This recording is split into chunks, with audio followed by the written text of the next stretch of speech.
the topic which has come up for me this evening on a few experiences over the last week or 2 weeks. I know that sometimes people have called me or have had to talk with them because life can be sometimes quite depressing. Things don't really go the way they should, or there's problems in your life, and people keep asking me, what's the purpose of all this? And what the heck is this life all about? Can you please give me sort of some great overview, the big plan, so I know what the heck I'm doing this for and why these things happen to me? So this evening I'm going to talk about the very simple subject of the meaning of life. Or rather than that, because even that subject is becomes theoretical. It becomes like some sort of idea. And so that is not going to be the slant which I'm going to give to this talk. The slant I'm going to give is not finding the meaning of life, but putting the meaning into your life. It's a totally different idea. The meaning of life is describing you some theory, some religious view or spiritual view, just to telling you what to believe or how to look at life. But no, I'm telling you how you put meaning into your life. Because if you don't put meaning into your life, you'll find that life does become quite meaningless. And you just wonder what it's all about, what you're doing this for. There's nothing which really can give you any drive, any passion in your life. And I say this as a monk because I'm a very passionate monk. A compassionate one, at least. But I really put a lot of energy into whatever I do. And that is for me what passion is, because you understand how to put something really important into your life, some meaning into your life. And I found out that most people in this life who do get depressed, who do sort of get negative, it is because they haven't learned how to put meaning, the real meaning, the proper meaning into life. Yeah, sure that people actually put a lot of energy and struggle in their life just to getting on in this world, to succeed. And the trouble is that we don't know really what success is. When you're a kid, you're at school, you think success is getting your grades at school or in exams or whatever. And look, that you should all know by now, because how many of you did really well at school? But you can still be happy and find meaning in life. Otherwise, if you really have to be the A-grade student, if they're the only ones who have meaning in life, you might as well commit suicide after grade 12 if you don't get to university, which is a stupid idea. But you find out that is not real meaning in life. So you find out, most people, they find out that they try it and they assume that other people know what the meaning of life is, and they just follow other people like sheep. And because they follow other people like sheep, yeah, you do work hard at school because that's what your parents and teachers tell you to do, and think, if I do this right, then I'll find some meaning and I can find happiness. And then afterwards you go to work and think you can find meaning in just your bank balance or your possessions or whatever else which you start to attain in life, and then you start questioning that. That doesn't really give you what everyone promised you. Certainly that was my life. Going to school, I did really well. I did work hard. So I got this great degree from Cambridge University. That was just a big downer afterwards. Is this it? All this which I was promised, all that hard work which I did to getting a big degree from a big university. So what? And one of the reasons I became a monk, one of the reasons I never went further in academic career, is because you could see at universities like Cambridge where you socialized with the lecturers and with the professors and with the dons. And look, some of those people had Nobel Prizes.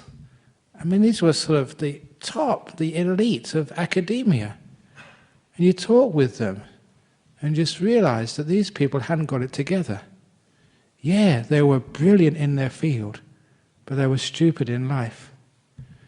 I'm just rambling on here, but one of the people which we met here with Dennis, our president, Roger Penrose came into town some years ago. Now, he's Mr. Black Hole. He's the guy who discovered black holes. Sir Roger Penrose, one of the greatest physicists of our age, probably up there with Stephen Hawking. And he came, and Dennis, our president, sort of we went to have dinner with him.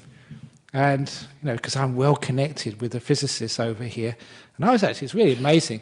All this dinner, all the other people there were sort of from NASA, they were professors of physics from all over the place. And I was the only sort of Buddhist monk.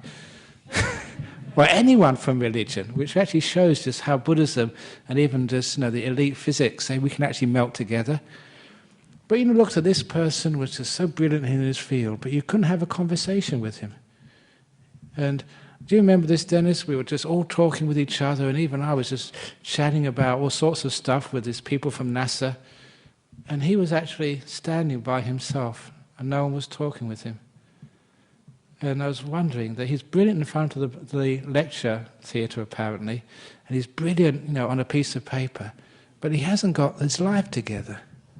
And it was meeting people like that, I thought, that's not the meaning in life, becoming a great academic. It's not the meaning in life, becoming really rich people. Also at Cambridge, one of the other people I knew was a real lord. He was an earl. That's really great going around with a lord. I mean, a real lord, an earl. I don't know, was he an earl or a viscount? I forget what. But he was a pain in the butt. So what do you want to have these honours for if, just is a hopeless person to be around? So, for me, that I ticked off boxes early on in life. This was not where I was going to find my meaning in life. And it was actually good ticking off those boxes early. So fame, sort of, being a great academic or being sort of... There was also these great sports people. Because the college I was at, Emmanuel, it's like, at that time, it was like a sporting college. Many sort of top sports people went there. And one of the people I befriended over there was a guy called Majid Khan. He was an international cricketer, played for Pakistan, and now I think he's an international umpire. And you went to college with this guy, and even that time, he was playing for Pakistan, even though when he was in college. And again, even though he was an elite sportsman, he actually, he was actually had his act together. He's a lot of fun to be with, but still there was something missing there. And then later on, as you become a monk, you get into all echelons of society as a monk. Doors are open to me which will be closed to all of you guys. I can go into autopsies and see bodies being cut up. And that's really fascinating. That I really recommend it if you're looking for something to do over Christmas period. But you also actually go and meet these sort of the top-notch people, the very wealthy people. I'm pretty sure that when I went to this dinner over in Canberra once, I was going into the toilet, and I didn't recognise him at the time, but I've seen pictures afterwards of Lachlan Murdoch. I wish I'd have taken a donation envelope with me for the Bangladesh orphanage. That's Rupert Murdoch's son. So you meet all these wealthy people and sort of presidents and stuff, but you think, is that really what life is all about? And it's not. There's something else there. So when you look for meaning in life, or when you put meaning in life, make sure that what you're really developing in your life is something which really does have meaning. And to me, just power, fame, wealth. I've ticked off those boxes a long time ago. That has no real meaning. It has no real satisfaction in the end for you. Now, to give you a story about that, there's so many stories about just what you might call the disillusionment which comes when you get wealth. There's so many stories about that. The story which I mentioned a few days ago, I think, I'm not quite sure where I said this and what I said, but somebody sent me an email about this couple in UK who won the lottery. They got instant money. Think about, was it 40 million British pounds? And so they bought this huge mansion, and 1 year later they sold that mansion. The reason they sold that mansion was they couldn't find their kids. It was just too big. And so there they were in this dream mansion, just what sometimes you would drool over. You see maybe in the TV, or you see in the magazines, or you may go past if you go driving down Peppermint Grove. You think, wow, wouldn't it be amazing to live in a huge place like that with manicured gardens, swimming pools, and with people to serve you, whatever you needed. But then you think about what happens to a person in there. And this was someone who'd been there and done that. And because the house had so many rooms, they could never find their kids. Almost had to send a search party out to see which room they were in. And because of that, they realized that something was terribly, terribly missing in their life. Family, relationships, a bit of love. And I've seen that many times. Another time, this talking about big mansions. We went to a blessing ceremony in this big mansion in Shelley by the river. One of these very huge ones. And when I went in there it was it a Thai or Chinese lady? I forget now. But anyway, when we went in there to do the blessing ceremony for her new house, she just moved in, she wanted the monks to go in.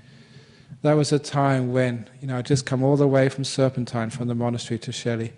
So one of the first things I did is say, "Can I use your toilet?" And this is no joke. She had to draw me a map of how to get to the toilet in her house.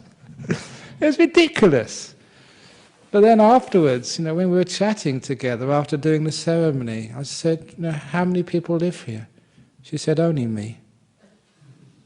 And that wasn't funny. That really hurt me. Because, you have empathy for people. These are people you care about.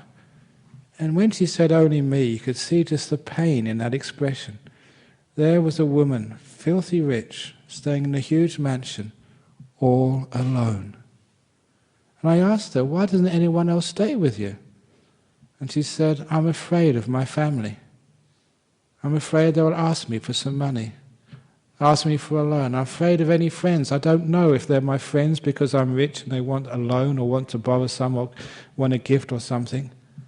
And because I don't trust anybody, not even my family, that is why I'm alone." And I thought that was a person who was imprisoned by their wealth. They weren't free at all. If I was them, I'd say, take that wealth and burn it.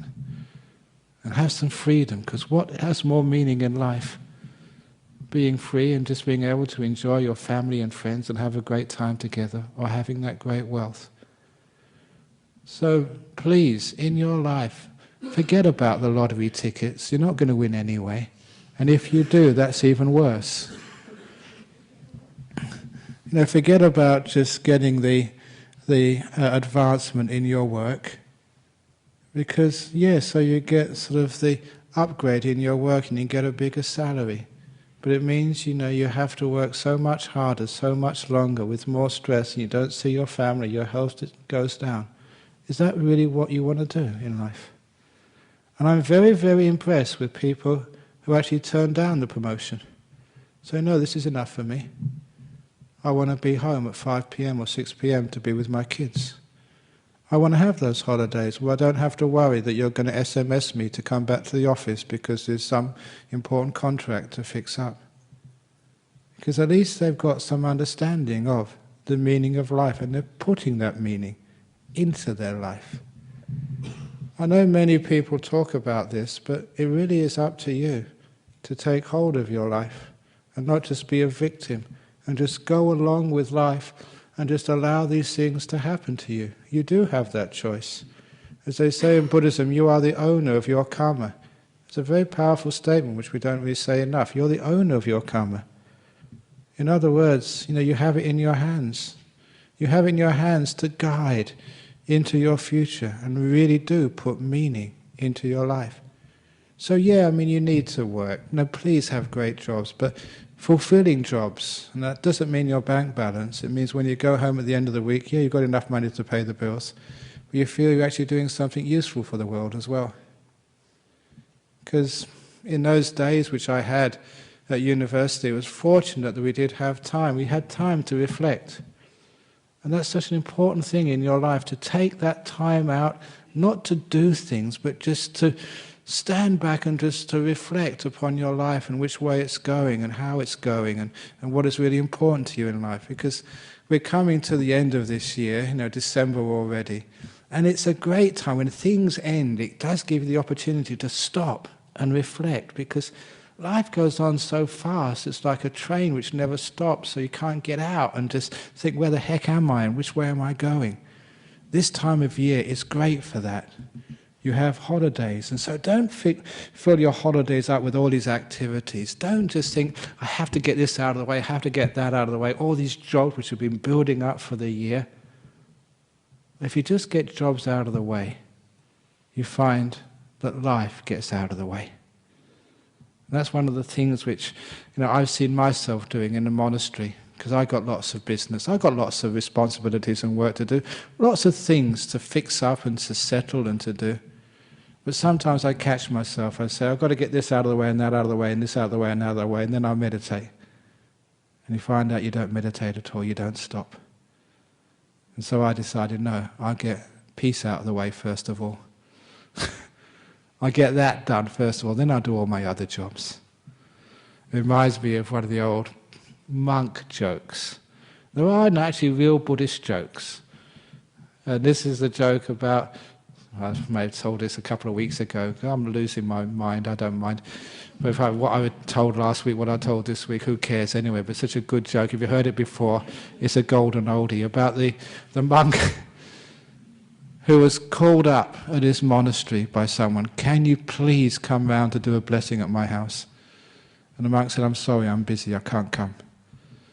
And the caller said, what are you doing, monk? He said, I'm doing nothing. That's what monks are supposed to do, nothing. And the caller understood, you appreciate, monks are supposed to be left the world and find peace and not just to be in the monastery doing things all day. That's the purpose of being a monk or a nun, to sit out there and just to contemplate life and to be still and to be peaceful and to let go of things and just to sit under a tree and just watch the trees grow. That's what we're supposed to be doing. So the man actually understood that and said, okay, very good, monk. So he rang the next day.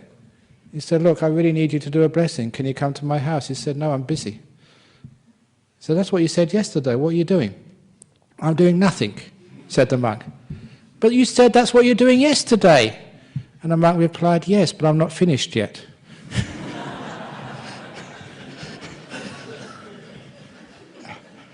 Now that's not just a funny joke. That has meaning to it. That has oomph behind it.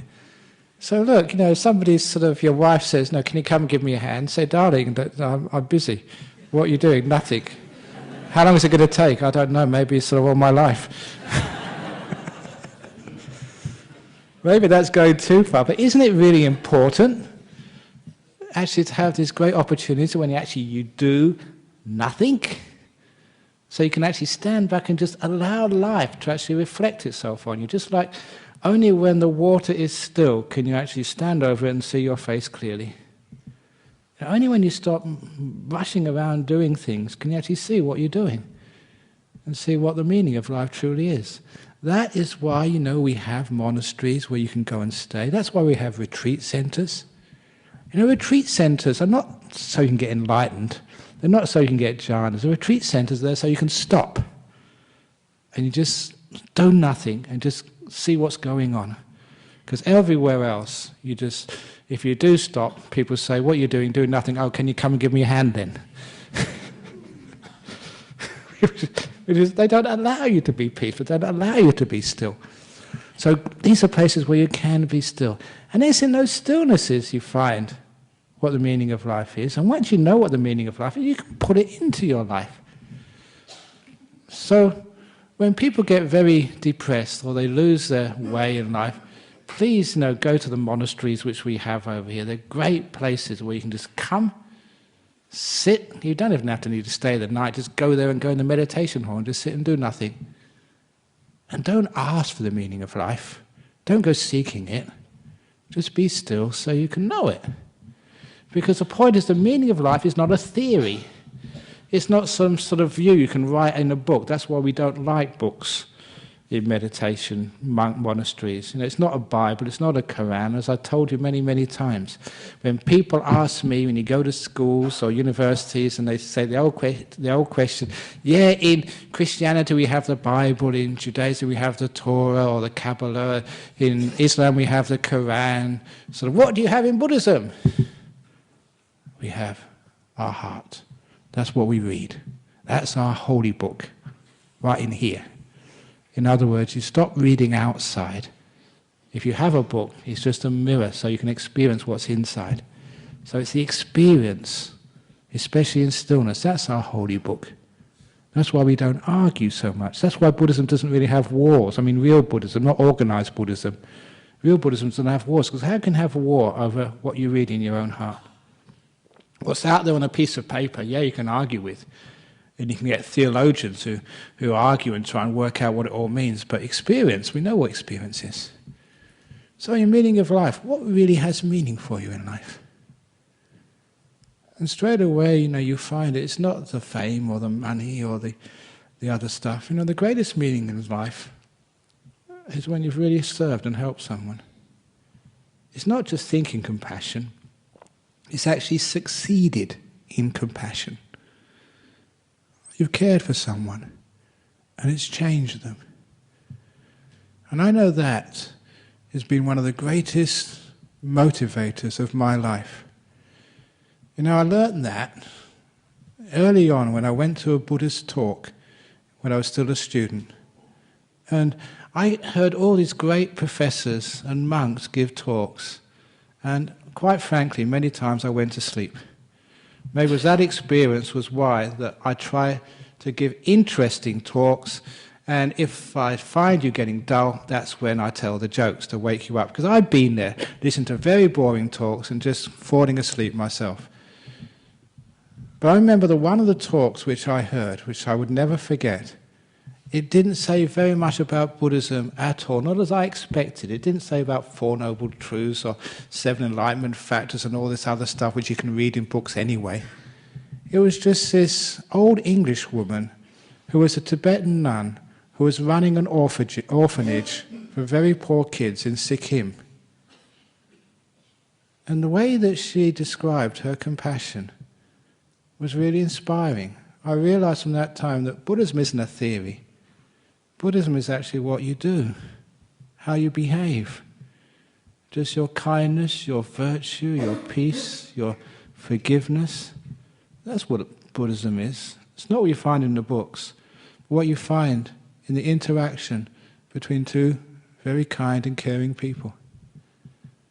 I didn't realize at the time, but she taught Buddhism more eloquently than any professor or any monk at that time which I knew.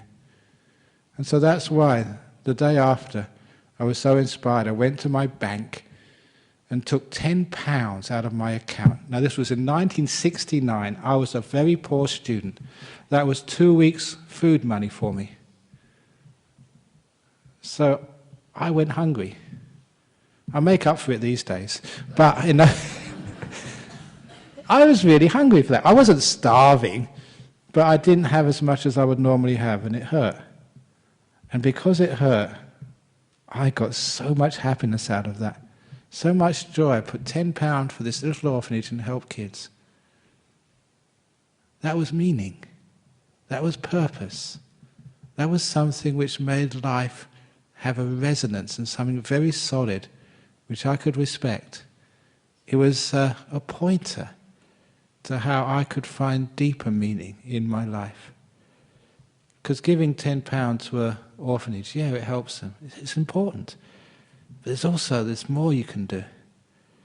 It's great we have donations. And look, we've got somebody left this in here. We must be doing the Bangladesh orphanage appeal soon. We always do it at Christmas. Is that this week, Dennis? Or Bangladesh orphanage appeal. Look, if you give whatever to this orphanage, we will be looking after this for a long time. It just makes you so happy when you get the pictures and see that these are kids, boys and girls, who've got absolutely no parents, and in Bangladesh, of all countries, one of the poorest countries in the world. And they don't get government support. And actually this particular orphanage, I think it's something like 95% funded by you guys. So this is why this is the one which we, the Buddhist Society, we look after. But you do that, and you help someone, and you go and see them afterwards, and you get teary. For those of you who've been here a long time, when we had the tsunami, that we raised funds over here, and when we raised the funds, we didn't know really exactly what organisation to give them to. But the other organisation I'm associated with in Singapore, the Buddhist Fellowship, they were also raising funds. And the Singapore Red Cross, they had this deal that if you would put had any amount of money for the tsunami appeal in one of the countries there, they would match it 4-1. So our Buddhist society, we were very clever. We sent our donation over to Singapore, to our Buddhist fellowship. We donated it to them, we joined in with them. And so for every $1 we collected here, we got another $4 from the Red Cross. So I don't know how, it was a couple of million or something, eventually we got. And so we looked after this orphanage. I think it was in Khao Lak in Thailand, I think. Oh no, they also did one building homes in Sri Lanka as well. We did the two. In Sri Lanka, I forget the name of the village we looked after, but also in an orphanage. And twice I've been to that orphanage. And when you just see that just people's donations, you see little kids, these sweet little kids, without mother or father, they have each other. And see this huge family, I don't know, 30 or 40, everyone from different parents, but just behaving like brothers and sisters and having a whale of a time and doing a Thai dance which was not properly done. I mean, not like any professionals at all, it's kids, trying to do their very best. But it makes you cry, it's just so sweet and beautiful that you've given them happiness, you've given them a life, you've given them a future. So when I do that, people say, oh, you must be tired, you're teaching a retreat at the same time, you're traveling. What do you mean tired? That's where you get your energy from, that's where you get your passion, that's where you get your inspiration from. So every time you do something like that, you've found meaning. And it's because of that I've been telling people for a long time now, if any of you are under clinical depression, or if it's extreme depression, go and get some pills. But just ordinary depression, or you're a bit fed up, or life isn't going well, or like someone told me today, England aren't doing so well in the Ashes. And what was the other thing that Australia's not doing so well in the Ashes or something. Someone's not doing so well in the Ashes. Someone's always depressed in sport. And I think, Australia never got the World Cup or whatever. So look, instead of getting depressed, because life is like that in times, for those of you who are really, really down, just go and do some charity work. Just get off your bums and go to an old people's home, to a hospital, or somewhere, and just serve. Because it's a great thing to be able to serve. Because what it actually does, not only does it teach you about what life is all about, but it gives you this great sense of worth. You're actually helping someone. Again, just when I was at university, I was the only Buddhist I knew at that college. So it was very lonely. So you had your friends, and you had great philosophical arguments. And this one guy who was a very close friend, he was a Christian. And so we had these great discussions. It wasn't antagonistic, but it was animated. And when I heard he was going to the local mental hospital to do voluntary work, I thought I'd better go along as well. I'm a Buddhist, I'm supposed to be compassionate. And even though, you're very busy and there's all this other stuff you're supposed to do at university, no, I went. And I enjoyed it so much that I kept going for 2 years. Those Christians, actually, they just dropped out. And I went for 2 years, and sometimes, what are you trying to prove, they asked me. And I think about it. Actually, it went way beyond doing service. I wasn't there to do service. I was actually getting joy out of this. It gave my week meaning. Just to go and hang out with Down syndrome's kids. And that's really all I was doing. I wasn't an expert. I wasn't trying to do anything much with them except just be with them. And to this day, I credit that with teaching me what I call emotional language. So, if I'm a good teacher for you, it's not just the way you speak. Anyone can say words, it's where they come from. Because these were kids who just can't speak in the same way, at least these kids who are institutionalized, couldn't speak in the same way as I speak to you if you come and ask me a question or we just talk about whatever. They didn't have the vocabulary or the way to articulate their thoughts, but they communicated through their emotions, through their hugs, through their facial language. And my goodness, they were just so clever.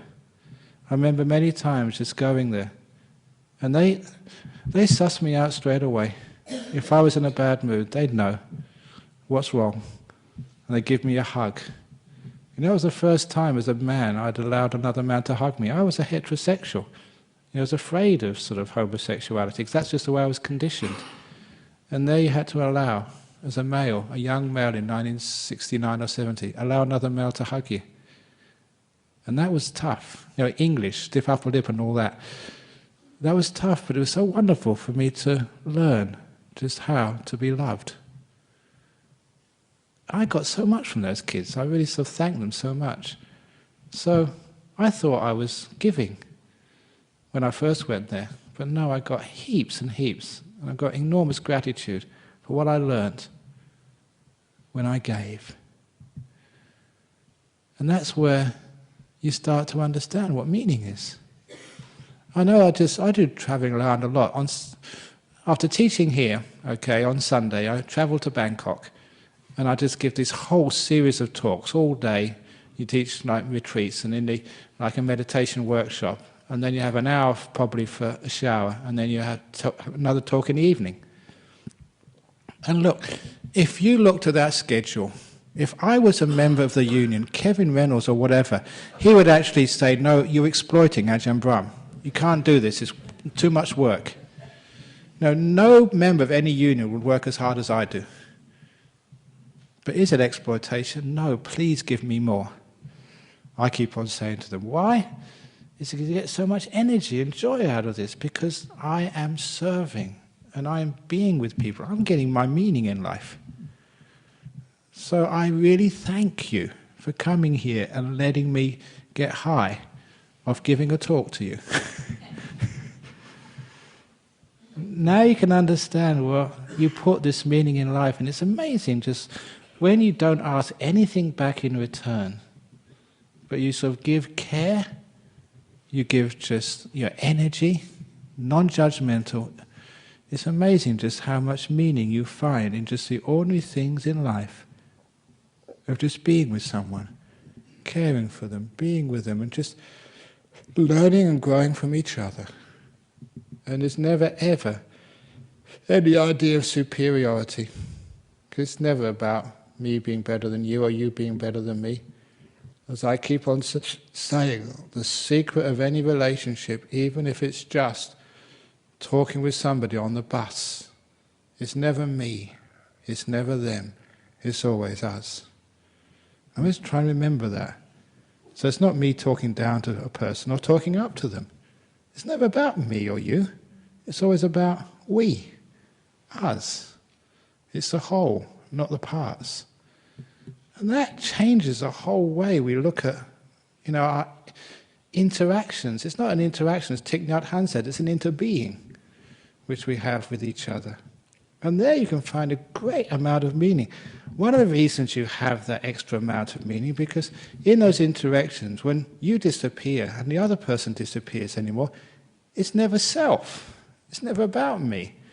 That terrible, terrible idea in life about ego, me, and mine, which unfortunately we learn when we're very young at school. That's where we usually start gaining our personal identity and thinking that we're actually separate from other beings. We get our name.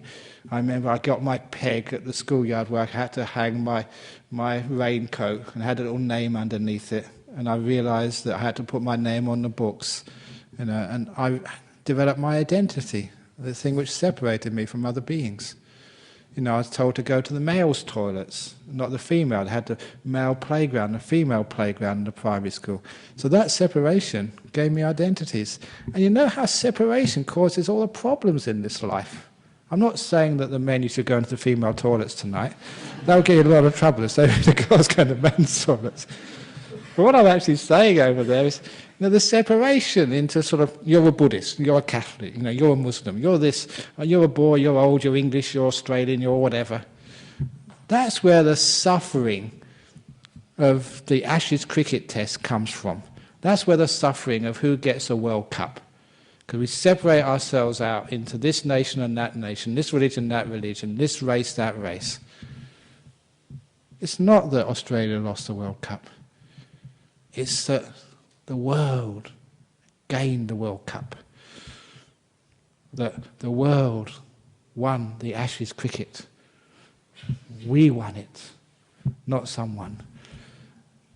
And that way, isn't there something very, very beautiful?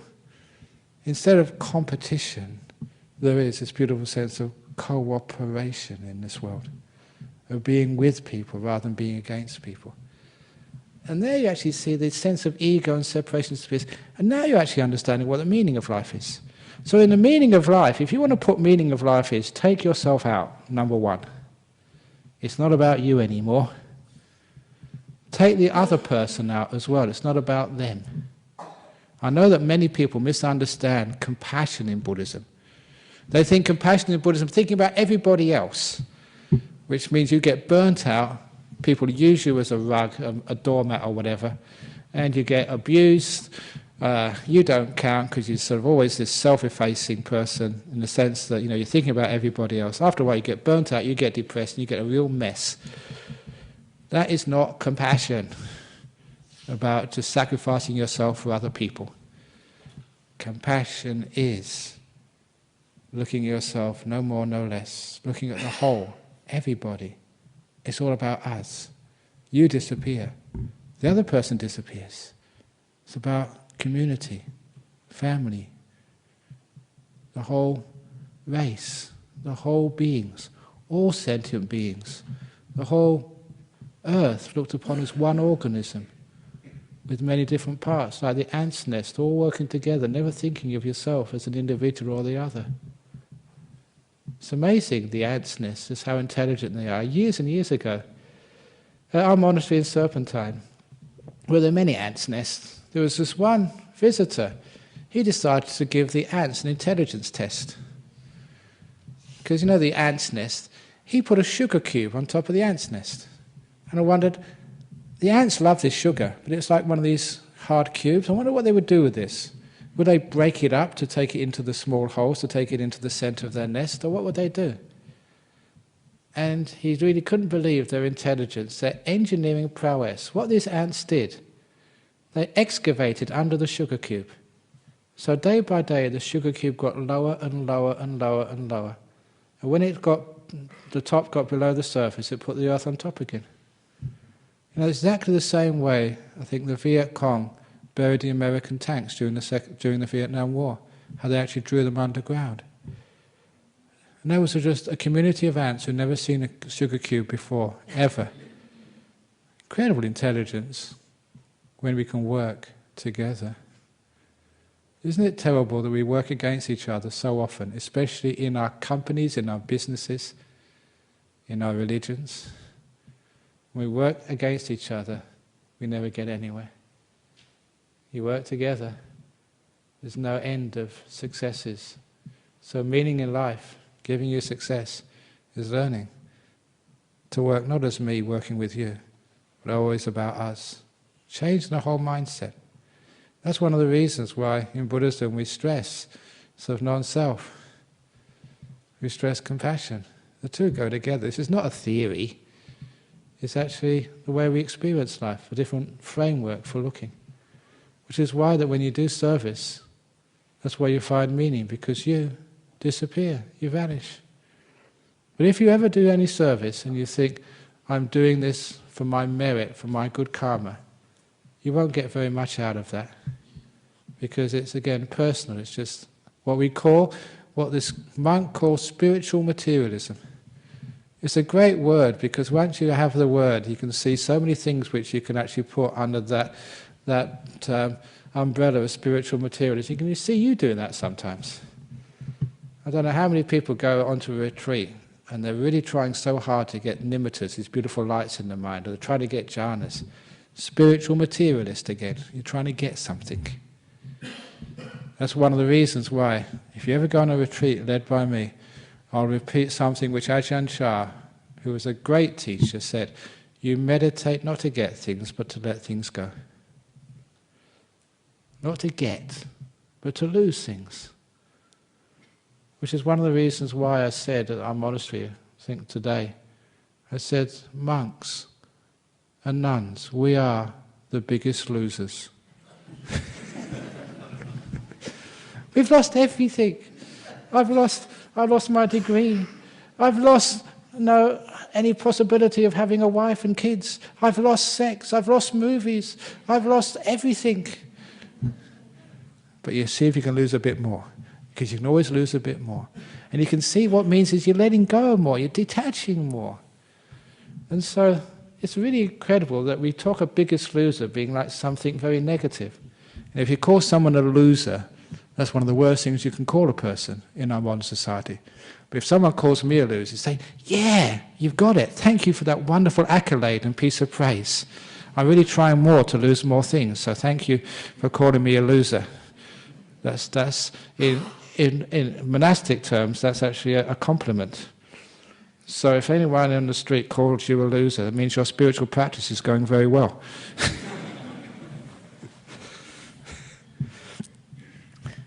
You know, it gives you a lot of meaning in life to be free. Have you ever felt freedom? I don't mean thinking freedom, because you can actually read philosophical books about freedom and the different ideas about freedom. But have you ever felt free? What does it feel like? When did you feel like that? You know, one of the first times I felt free, going back to my experience of childhood, I had this afternoon off school. And at lunchtime, I did all my homework. And so as I walked out those school gates, I had actually nothing to do.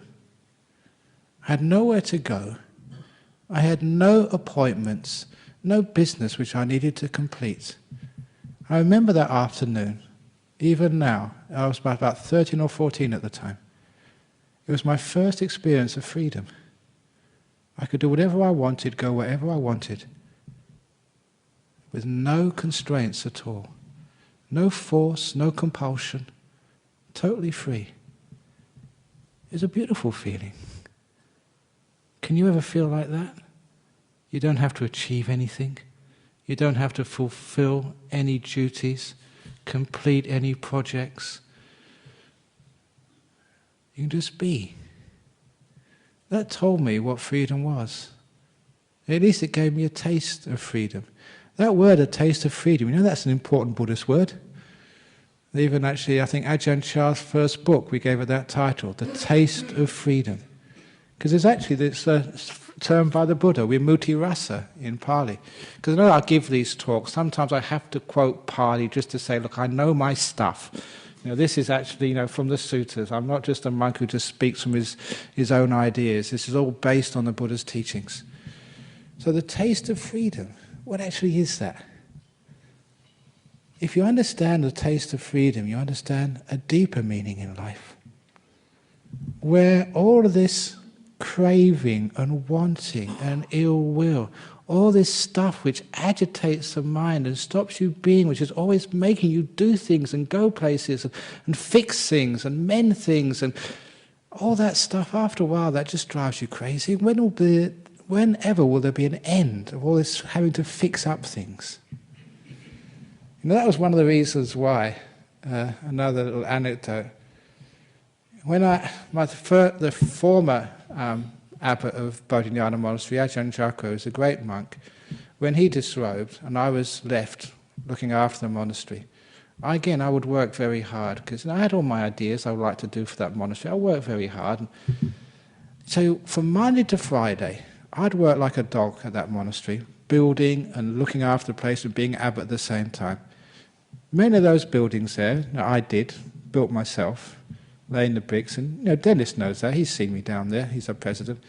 And on a weekend I'd come here, Friday, just give the talk, Saturday, Sunday, just counsel people, talk with people, do ceremonies. So go back late Sunday evening, Monday morning back to work again. It was 7 days a week. And because of that, I could never enjoy that monastery. So much so I thought when people came, you come sort of to visit the monastery to being done, you're all relaxed. Because you're relaxed, this is your day off. When you come to the monastery to feed the monks or to feed the nuns and have a peaceful time, maybe go in the meditation hall, do a bit of meditation, have a walk around, to relax. And I got jealous of you. And so you come to that monastery and you're relaxed, and I've got all these jobs to do. I've got to talk to you. I've got to sort of fix things up. And I realized that there was something wrong with my life. My life was always getting things done and doing things. So I remember just seeing that, having enough space just to look back and see the mistakes I was making in my life. I made this resolution every Monday morning, that was the Saturday, Sunday, just working here. Monday morning, I'd go back to that monastery, and that would be a doing nothing morning. And I'd walk around that monastery, not looking for the things which needed to be fixed up, not looking for the letters which needed to be written, not looking for the telephone calls which I had to make. No, this was not my work time. So I wanted to see that monastery with the same eyes that a visitor on holiday could see that monastery. And that was a hard thing to do, but you learn how to do that. Because when you go there, you can't see all the things which need to be done. It's not your monastery. So I did that and found, wow, that's how I can be free. Not with the fault-finding mind, but the opposite, a mind of compassion, which can accept things as they are and see the value in things as they are. To realize not everything, every moment needs to be fixed up. It does not need to be changed. You don't need to make it better. You don't need to sort of push it forward. Leave it as it is, for goodness sake. And at first that was a tough thing to do, to leave things as they are, because you think that's being lazy. Our society, it creates depression and anxiety because we don't allow people to be lazy. I want to create a lazy people's society. So lazy people's rights. So you have right to be lazy, at least one day of a week or one morning of a week. So you can actually sit there and actually do nothing and have permission to do nothing. If you really want to, I'll give you a certificate. Ajahn Brahm hereby gives you permission to do nothing one morning a week. And you can show it to your partner. Okay, I've got permission. Okay, so I can... Because if you don't do that, you're not enjoying anything in life. I could not enjoy the place which I lived because there was always a workplace for me. I couldn't even enjoy my body because I always had to wash it, take it to the toilet, do something with it. I could never enjoy my life because it was always something to improve. You're missing out on the meaning of life when you're so active in doing things, making things better. So I left it alone. You know what I found on those Monday mornings? That monastery was beautiful. Why did I keep wanting to change it? Yeah, it's all right to do some duties and work, but not every moment of your life, for goodness sake. Please stop. And when you stop, you realize that life was much more beautiful than you ever thought. Please stop, and you'll find your partner is not as bad as you thought they were. You stop, and you find out, my God, you're beautiful as well. I realized the great insight, I am good enough. It's a beautiful thing to understand, to realize I am good enough. I don't need to change and be perfect. I am good enough. If you want something to write on a piece of paper and put by your bed so you can see it every night before you go to sleep, and every morning the first thing you look at when you wake up, I am good enough. Because people have been telling me all my life I'm not good enough. Even though I got good marks at university, come on, you can go higher. You can work harder. You're a genius, but you can be a super genius. Come on, you can do better. You give a good talk, but you can give a better talk. You get meditation, but you can do better meditation. You can levitate, but not high enough. Gee, where is an end to all of this? So it's a great, wonderful thing to realize I am good enough. I don't need to make things better anymore. I can actually have a taste of freedom. And my goodness, it tastes delicious. To realize you don't have to change anything, be anything, do anything. I'm good enough. And the amazing thing is, once you see that you're good enough, you notice how many other people are also good enough. Which means you can love others. Are you in love with someone? If you want to change them, you're not really in love with them. If you're trying to make them better, fix up their faults, all those irritating things in life which really upset you, your love hasn't made the grade. If you look at your partner and say, and you really mean it, you're good enough. You're good enough to love and be my partner. What a wonderful thing that is. Your partner realizes they don't have to change for you. They're good enough. You look at yourself, I don't need to change either. This is me, this is who I am. I'm at peace with myself. Peace, coming from freedom. That's, to me, one of the deepest meanings of life. I know people always want to find peace of mind. Where the heck can you find peace of mind? Do you have to make yourself perfect before you have peace of mind? Do you have to go through therapy courses for the rest of your life before you can get your act together? Do you have to be wealthy, rich, beautiful, have Botox treatments? Do you have to sort of lose all your weight before you can be perfect enough? No, I'm good enough. It is beautiful having the feeling that you're good enough. Because then you find the taste of freedom. It's the freedom from this being told you have to do this, you have to go there, you have to be something different than you really are. You know how much suffering that is? Thinking that you're not good enough and you have to change and be different. That's your life, isn't it? Being told by so many people you're not good enough. And you come here and you're told you should meditate deeper, get jhanas. Ajahn Brahm says you must get jhanas. I'm not good enough, I haven't got jhanas yet. No, please. You're good enough. And I'm very proud and happy and honoured that you're here this evening and you're members of our Buddhist society. So you are all good enough. I'll give you that certificate. Good enough certificate. If you don't believe it, I'll sign one for you. So you get this wonderful taste of freedom. How many other places can you actually feel free? How many other places you think that someone's judging you, they're sort of criticising you, trying to sort of make you different? At work, always having to work harder. In home. Please, in a home, love each other. And don't always try and sort of make each other different. The rest of the world makes you do that. Not at home. Please, let that be like your holy place, your shrine, your sacred area. A home should be like a temple. A temple of love, where people are accepted and not criticised. So if you can actually do that, you're understanding what the taste of freedom is. And then you do find these moments, deep moments of peace of mind. Just like that afternoon I had free from school. Total peace. Nothing was missing. I didn't need to do anything. Didn't need to fix anything up. That's why I remember that. The first time I probably knew peace of mind. Sitting there just being at peace. Not needing to get anywhere or do anything. And please, when you meditate, that's how you meditate too. These days, that's where I found the deepest meaning of my life. You meditate there, you're sitting in my cave where I live, or you're sitting sort of in your room somewhere, and you're not thinking, what talk am I going to give this evening? I'm not sort of thinking just what have I got to pack for going to Thailand on Sunday? I'm not thinking of what talk I'm going to give when I get there. I'm not talking about, how can I fix all the problems in Buddhist society or wherever. I don't think like that. It'll sort itself out. A lot of times when you're totally irresponsible, life goes on much better.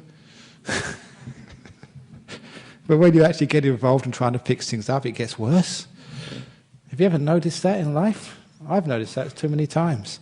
It's better I get out of the way. I'm not indispensable. In fact, the more you dispense of me, the better. In other words, get out of the way and just let things roll on.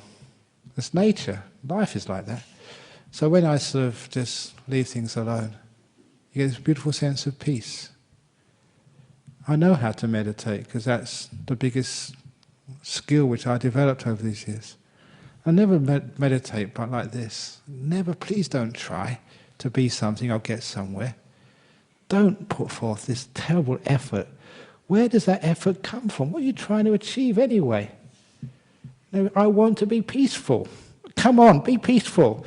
Be peaceful. Be peaceful. I just exaggerate there just to show what you're doing when you meditate, which is why people don't get peaceful in meditation. How do you become peaceful? You just put things down, leave them alone. Stop disturbing the process.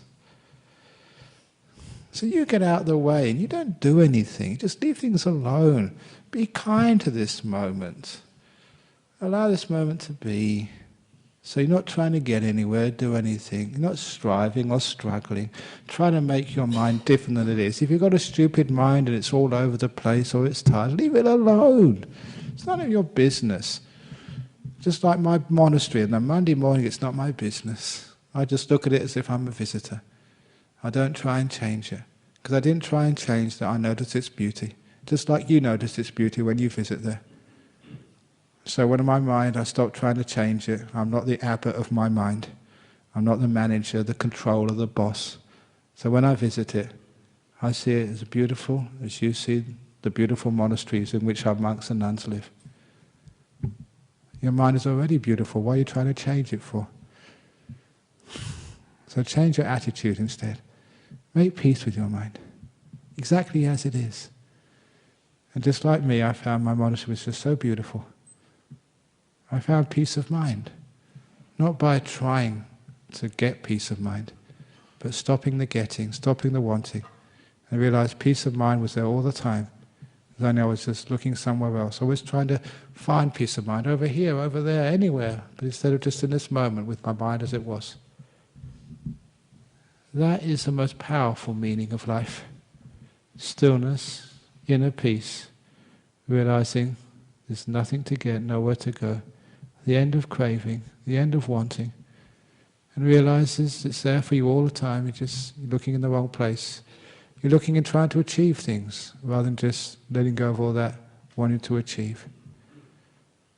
That's real meaning of life. So whatever I do in my busy, busy life, all of the struggles, which I have struggles as well. I do a lot of work trying to push this Buddhist society forward and also other societies which I get involved in. I'm a very stupid monk. People ask me to do things and I usually say yes. I get into big trouble all the time. But that's part of my life. You're trying to push Buddhism, the world, life forward, whether it's ordaining bhikkhunis or supporting voluntary euthanasia or all these other stuff which I put out there and sometimes you get criticized for. But in the end, I always go into my meditation and okay, my work is done. I've done what I thought was right. Now's the time just to stop. In stopping, you find the deepest meaning of life. Not just doing things, not trying to find meaning, but stopping and being the meaning you were searching for. Try it. And that's why that Buddhism was such a successful path over these many years. Not because it went on the path of trying to achieve things, because it knew how to stop all this craving and wanting business. And every time you do that, you'll find out what the monks and nuns experience. When you stop all this wanting, you stop all this searching, you stop all this spiritual materialism, you find the deepest meaning of life. Stillness, peace of mind, nibbana. You don't get nirvana by running after it. You get it through stopping. I will finish with one of my favourite similes, which I usually only talk about at retreats, but it works here this evening. It's a nice little story just to finish with. It's a story, one of my favourite stories of the donkey and the carrot. Those of you who know this story because you've been on the retreats. It's also in the book of Mindfulness, Bliss and Beyond. You know that donkeys are very stubborn animals. That's why they say in English, as stubborn as a donkey. You hit them with the stick, they won't move. So the only way you get donkeys to move is you tie the stick to their back. So the front of the stick is about 2 feet in front of the donkey's head. At the end of the stick you put a string, on the end of the string a carrot. So there's this donkey seeing this carrot 2 foot in front of it. Craving is what drives the donkey, not fear of punishment. So there the donkey moves forward to try and get the carrot. But because the carrot is on the end of a stick and the stick is tied to the donkey, doesn't matter how fast the donkey goes forward, the carrot goes at the same speed. So it's always 2 foot in front of the donkey's head. But he's stupid enough to think, well, if I run a bit faster, I might catch that carrot. Do you understand the simile? That's called your life. Chasing a carrot. Do you ever get it? No, it's always 2 foot in front. You almost get it sometimes, just perfection, happiness, even deep meditation. It's almost there, and you just go a bit forward and it goes more further away from you. But many donkeys have actually heard my talks on YouTube. And they now know how to catch the carrot, how to find meaning in life. You know how you do that? The donkey's already been running really fast. And the donkey hears the word, stop. Stop chasing that carrot, stop. So the donkey stops. You know what happens when you stop? The carrot moves further away than it's ever been before. But you've got patience and trust and faith. You've heard Ajahn Brahm, you actually believe you may be onto something. So you stop. And soon it's 4 foot away from you, twice as far as it's ever been.